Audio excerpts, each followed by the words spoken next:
कहानी गाय और शेर। एक पहाड़ी के नीचे रामगढ़ नाम का एक गांव था। गांव के सारे जानवर हरी घास खाने के लिए सुबह उसी पहाड़ी के ऊपर बसे जंगल में जाते और शाम होते होते घर वापस आ जाते थे।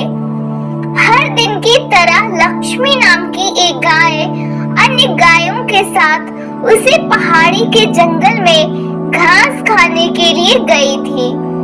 वह हरी घास खाने में इतना ज्यादा प्रसन्न थी कि वह कब एक शेर की गुफा के पास पहुंच गई उसे पता भी नहीं चला। शेर अपनी गुफा में सो रहा था और वह पिछले 2 दिनों से भूखा भी था। जैसे ही लक्ष्मी शेर की गुफा के पास पहुंची, गाय की खुशबू से शेर की नींद खुल गई। वह शेर धीरे धीरे गुफा से बाहर आया और गुफा के बाहर गाय देखकर खुश हो गया। शेर ने मन ही मन सोचा कि आज उसकी 2 दिनों की भूख मिट जाएगी। वह इस तंदुरुस्त गाय का ताजा मांस खाएगा और यह सोचकर उसने एक तेज दहाड़ लगाई। लक्ष्मी शेर की दहाड़ सुनकर डर जाती है। जब वह अपने आसपास देखती है तो वहां दूर दूर तक उसको कोई भी दूसरी गाय नहीं दिखी। जब वह हिम्मत करके पीछे मुड़ी तो उसे सामने शेर खड़ा हुआ दिखाई दिया। उस शेर ने लक्ष्मी को देखकर फिर से दहाड़ लगाई और लक्ष्मी से कहा, मुझे 2 दिनों से कोई शिकार नहीं मिल रहा था। मैं भूखा था, शायद इसलिए भगवान ने मेरा पेट भरने के लिए तुझे यहाँ मेरे पास भेजा है। आज मैं तुझे खाकर अपनी भूख मिटा लूंगा। शेर की बात सुनकर लक्ष्मी डर जाती है। वह रोते हुए शेर से कहती है, मुझे जाने दो, मुझे मत खाओ।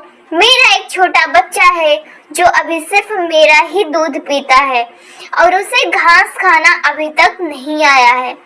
लक्ष्मी की बात सुनकर शेर हंसते हुए कहता है, तो क्या मैं अपने हाथ में आए शिकार को ऐसे ही जाने दूं?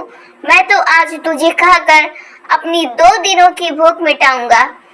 शेर के ऐसा कहने पर लक्ष्मी उसके सामने रोने लगी और विनती करते हुए कहती है कि आज मुझे जाने दो, मैं आज अपने बछड़े को आखिरी बार दूध पिला दूंगी और उसे बहुत सारा प्यार करके कल सुबह होते ही तुम्हारे पास आ जाऊंगी। फिर तुम मुझे खा लेना और अपना भूखा पेट भर लेना। शेर लक्ष्मी की यह बात मान लेता है और धमकी देते हुए कहता है कि अगर कल तू नहीं आई तो मैं तेरे गांव आऊंगा, फिर तुझे और तेरे बेटे दोनों को खा जाऊंगा। लक्ष्मी शेर की यह बात सुनकर खुश हो जाती है और शेर को अपना वचन देकर गांव वापस चली जाती है। वहां से वह सीधे अपने बछड़े के पास जाती है, उसे दूध पिलाती है और बहुत सारा प्यार करती है। फिर बछड़े को शेर के साथ हुई घटना को बताती है और कहती है कि उसे अब अपना ख्याल खुद ही रखना होगा। वह कल सुबह होते ही अपना वचन पूरे करने के लिए शेर के पास चली जाएगी। अपनी माँ की बातें सुनकर बछड़ा रोने लगता है। दूसरे दिन सुबह होते ही लक्ष्मी जंगल की तरफ निकल जाती है और शेर की गुफा के सामने पहुंचकर शेर से कहती है, अपने वचन के अनुसार मैं तुम्हारे पास आ गई हूँ, अब तुम मुझे खा सकते हो। गाय की आवाज सुनकर शेर अपनी गुफा से बाहर निकलकर आता है और भगवान के अवतार में प्रकट होते हैं।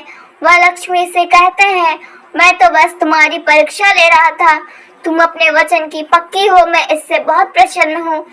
तुम अब अपने घर और अपने बछड़े के पास वापस जा सकती हो।